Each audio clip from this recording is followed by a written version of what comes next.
All right, let's talk about this weekend's UFC 199 card. It's Rockhold versus Bisping 2 at the Forum in Inglewood, California. Stevie, this is not the typical LA venue. In fact, this is the first UFC show in LA County, not at the Staples Center. That's absolutely right. And there's no real current tenants of the Forum, the LA Forum. Everybody's moved to the Staples Center or other places, but this building has a lot of history, and in doing my research, I found out that the current tenant is Madison Square Garden. It's kind of a cool, with the whole UFC being in New York soon, and the biggest building in New York owns the Forum. But I'm wondering what kind of attendance this will have, because the building can only hold at max, as far as I can tell, only 17.5. Now, does Rockhold and Bisping 2 get you that sellout number of 17.5? Could. It might. I think there's probably going to be a lot of run-up, like last-minute ticket sales. I don't think it'd be sold out 48 hours before the show, but I think there'll be a lot of run-up business going into this fight, especially with 2 title fights on the card. I'm kind of anxious to talk about the lines for this one, because some of them are pretty darn wild. Oh, this ought to be good.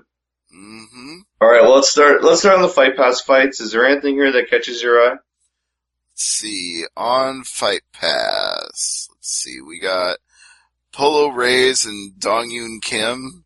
I'm interested with Dong Yoon Kim being in there, but it's a coin flip fight with the odds makers. It's minus 120 to Reyes and plus 100 to Kim, so no huge advantage either way.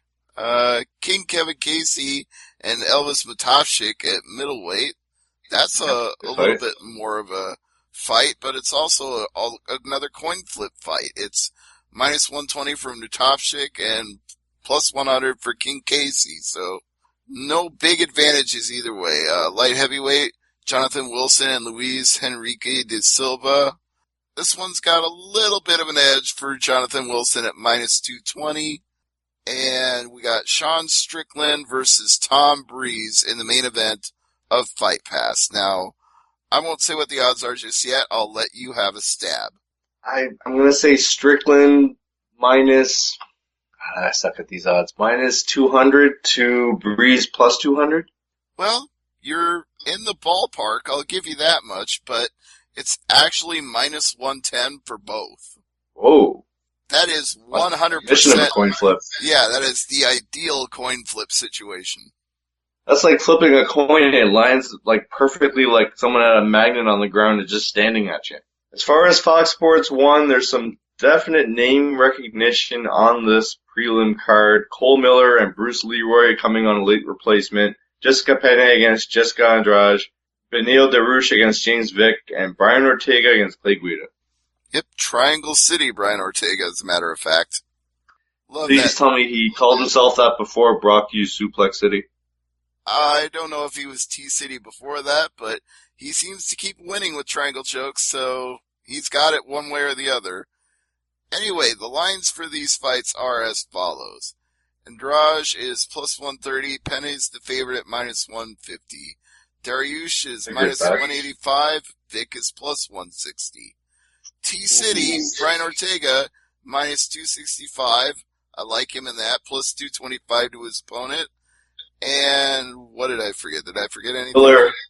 What? Miller and Bruce Leroy. Oh yeah, Miller and Bruce Leroy. Let me see. I think because there is a line. I was going to say because they're a late replacement, there isn't, but there is. Cole Miller is minus 185.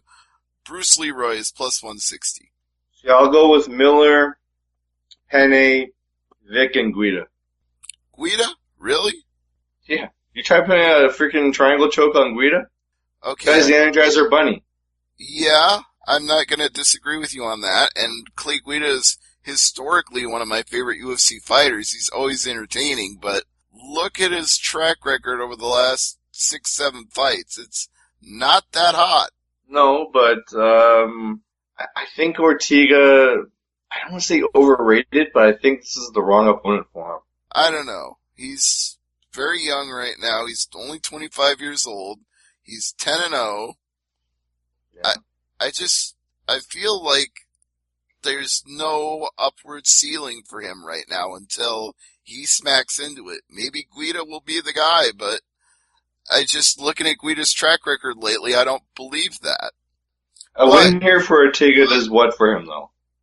What does it do for him? Well, let's look at the rankings right now. Let's see if Guida is even still ranked.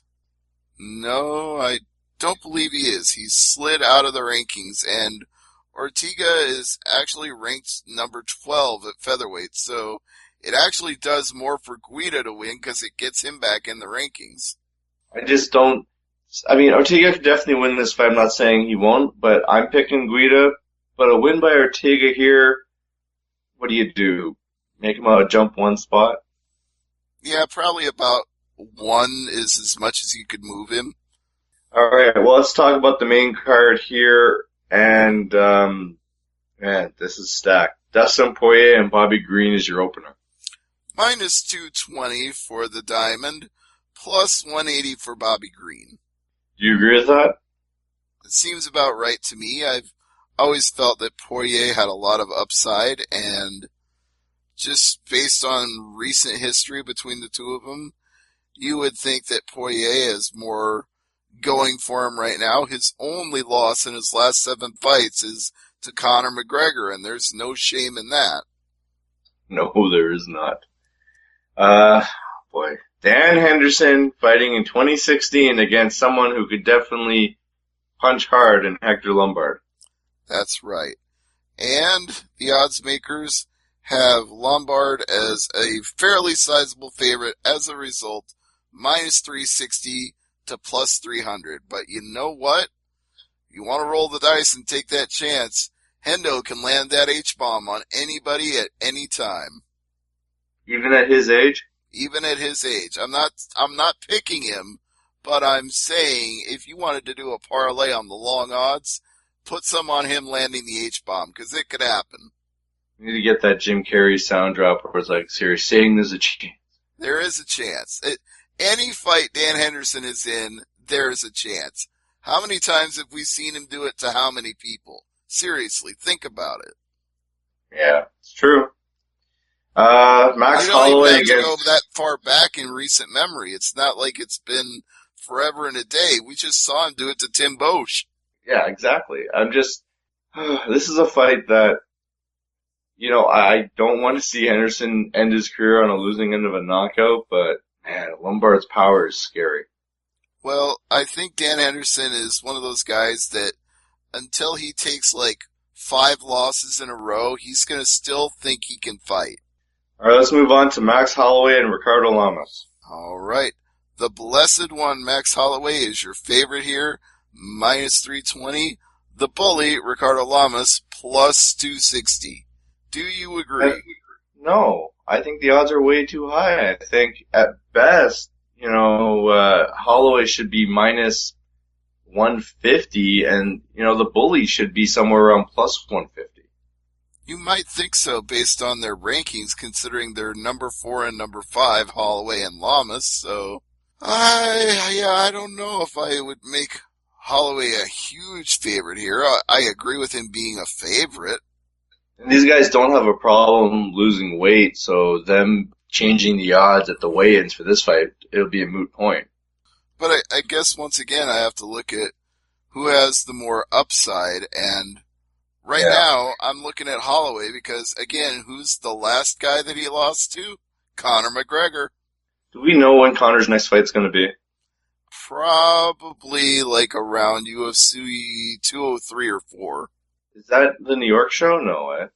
No, I think actually that might be a show in California, actually. Oh, okay. All right, well, let's go with the co-main event. Dominic Cruz and Uriah Faber. Yes, this fight is happening. Again. Why? I know why, but why? 203 is in Cleveland, so... We just made the main event for Cleveland. Oh, yeah. We'll talk about that in the news. Yeah, we'll talk about that in a minute. Just trying to find... 204 is not on the schedule yet, but I think that's a California show. All right, so the co-main event, Faber and Cruz again. And that might be the New York show. I'm really not sure. Sorry. Let's talk about Cruz and Faber again. How many times can we talk about this freaking fight? About as much time as I talk about Cyborg fighting Rousey on this show. Yeah, you know what? You're pretty right about that. That's like your favorite topic of all time. Okay, Dominic Cruz is a very big favorite, which, given their past history, you might expect. Minus How big? 550. No. You think that's too high? Minus 300 at best. Honestly, do you think Faber can beat him? I mean, we've been down this road before. We have.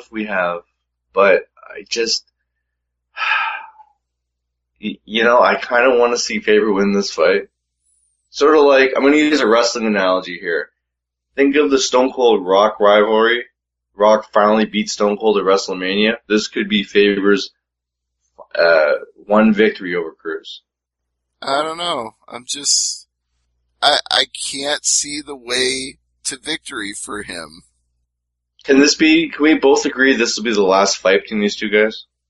I would think so. At this point, they've done it in WEC, they've done it in UFC, they've done it everywhere they can do it.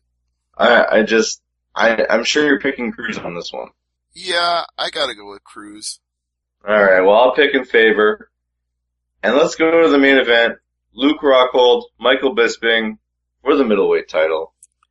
This one, if you disagree, I'm gonna think something's wrong with you, because this fight already happened before, and Rockhold absolutely took him apart the last time they met. And he is a very sizable favorite as a result, minus 900 to plus 600. Tell me you disagree with that. Slightly? Some lines even have him as minus 1,000. No, I think, yes, Rockhold is younger, faster, he's the champ for a reason. Bisping, I hate to say he's on his last big run, but that's what it seems like to this guy anyways. I think the most you can make this fight as far as an odds perspective goes, minus 500 to plus 500. Bisping beat Anderson Silva. Yes, not the old Anderson Silva, but the new one. Coming in on short notice, I'm curious if the odds will change with the weigh-ins, because we mentioned this last week on the show that Bisping still had some pounds to cut. You're going to tell me a motivated Michael Bisping on the main event of a pay-per-view for the title is right now on some odds makers' sheets a plus 1,000 underdog. Well, no, he's a plus 600 underdog. Some have him as high as plus 800, but you're just more objecting to the fact Rockhold is such a heavy favorite. Yes, absolutely. I disagree with you completely. I saw nothing in the last fight between these two that makes me think that Michael Bisping, however motivated he might be, has a prayer against Luke Rockhold. You're telling me Rockhold can't get caught?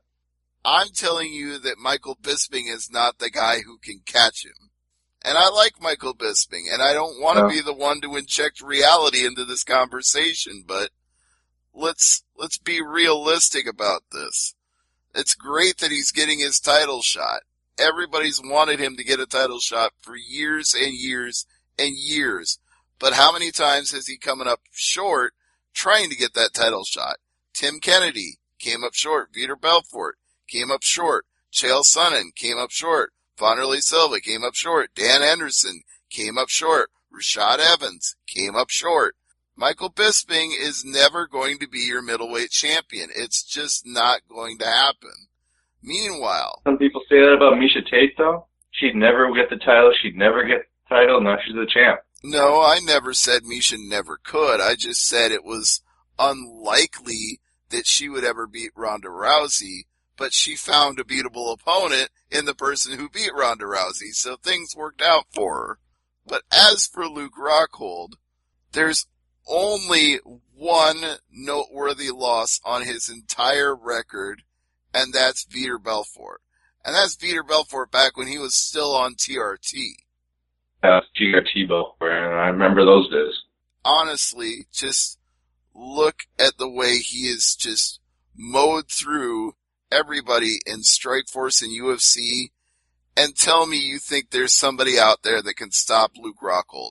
I've been wrong a lot lately. I was wrong about Almeida Garbrandt. I've been wrong about a lot of things. I am not wrong about this one. Rockhold eats him for breakfast, lunch, dinner, and breakfast every day all week. All right, give me the top 5 contenders for that division right now. Let's see if we can find someone that can beat Rockhold. All right. Your contenders, the current top 5, Weidman, Souza, Belfort, Bisping, and Silva, 1 through 5. Weidman's out for a while with neck surgery, so we might not even want to count him. Yeah, I know that. When I heard it was his neck and he's out for a while, that's scary to think. Yeah, so if you go down a little further, Whitaker is 6 and Machida is 7. Maybe Machida, if he's clean? I'm going to say no, because he pretty much manhandled Machida when they met in the main event of that UFC on Fox. You're right.